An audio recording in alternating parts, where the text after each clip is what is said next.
ایک حدیث میں آتا ہے کہ درود شریف پڑھنے سے 100 پریشانیاں دور ہوتی ہیں، 70 آخرت کی اور 30 دنیا کی. 30 پرابلمز تو ہماری ہوتی بھی نہیں ہیں. اسی لیے بعض بزرگان دین تو، بعض صحابہ تو درود شریف کے اتنے شوقین تھے کہ وہ صبح شام جب بھی فرصت ملتی تھی، جب بھی موقع ملتا تھا، بس درود شریف ہی پڑھتے رہتے تھے.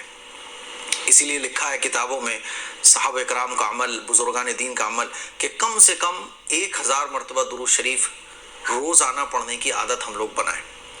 اور ربیع الاول کے مہینے میں اس درود شریف کو ہم بڑھا دیں، خوب بڑھا دیں، کیونکہ یہ وہ مہینہ ہے جس میں ہمارے آقا صلی اللہ علیہ وسلم دنیا جہان والوں کے لیے رحمت بنا کر بھیجے گئے. وما ارسلناک الا رحمۃ للعالمین، کہ ہم نے آپ کو اس دنیا جہان والوں کے لیے رحمت بنا کر بھیجا ہے. میرے عزیز بھائیوں، میری بہنوں، میں نے کل کی ویڈیو میں ایک کام آپ کو بتایا تھا، جو سب سے بڑا کام وہ یہ کہ اللہ کے نبی کی پیدائش کے واقعات کو پڑھنا. جب آپ نے پیدائش کے واقعات کو پڑھا، اب ربیع الاول کے مہینے کا دوسرا بڑا کام ہے، وہ ہے درود شریف کو پڑھنا. خوب درود شریف پڑھیے آپ. اور کیوں پڑھنا ہے؟ کہ میرے آقا اس مہینے میں اس دنیا میں تشریف لائے. اور درود شریف کی ایک بڑی خاص بات یہ ہے کہ ہم جب درود شریف پڑھتے ہیں تو یہ درود شریف فرشتے ہمارا لے جا کے حضور کی خدمت میں پیش کرتے ہیں. یا رسول اللہ، آپ کے فلاں امتی نے، جس کا نام یہ ہے، جس کی ولدیت یہ ہے، اس نے یہ درود شریف کا نذرانہ آپ کی خدمت میں بھیجا ہے. درود شریف پڑھنے والوں کے لیے فرشتے مغفرت کی دعائیں کرتے ہیں، اللہ تعالیٰ کی رحمتیں نازل ہوتی ہیں، پریشانیاں دور ہوتی ہیں، جنت میں اونچے مقام ملتے ہیں. اور اگر درود شریف پڑھتے پڑھتے آپ کو دعائیں مانگنے کا ٹائم ہی نہیں مل پا رہا ہے، تو بغیر مانگے اللہ تعالیٰ آپ کو دعائیں مانگنے والوں سے زیادہ دے دیتا ہے.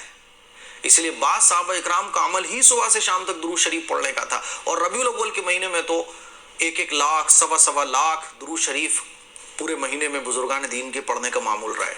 اسی لیے میں آپ لوگوں سے گزارش کرنا چاہتا ہوں، یہ تمام باتیں بیان اس لیے کرنی پڑ رہی ہیں کہ درود شریف ہمارا ربیع الاول کے مہینے میں بڑھ جانا چاہیے.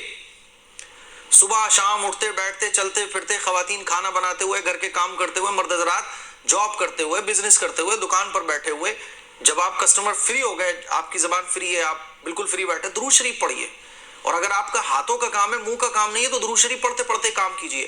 ربیع الاول کے مہینے میں زیادہ سے زیادہ درود شریف ہمیں پڑھنا ہے. کتنا؟ اگر پاسبل ہے تو ہر نماز کے بعد 1000 مرتبہ، کم سے کم 1000 مرتبہ ہر نماز کے بعد اگر ہم پڑھیں گے تو اس طرح سے 5000 مرتبہ ہم 5 نمازوں میں پڑھ لیں گے.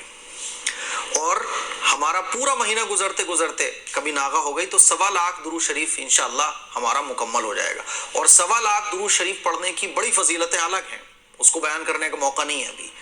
اور اگر 5000 مرتبہ نہیں تو کم از کم 1000 مرتبہ تو پورے دن میں پڑھیے، تاکہ 30,000 مرتبہ پورے مہینے میں ہمارا ہو جائے.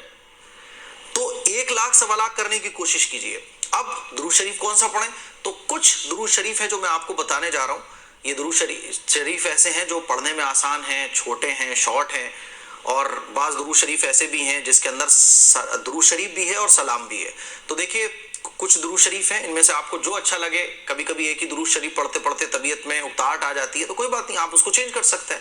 کیونکہ چینج ہونے سے کیا نا، طبیعت تھوڑا سا ایک دم فٹ فاٹ محسوس کرتے ہیں، اچھا لگتا ہے تھوڑا چینج ہو جائے. تو پہلا درود شریف ہے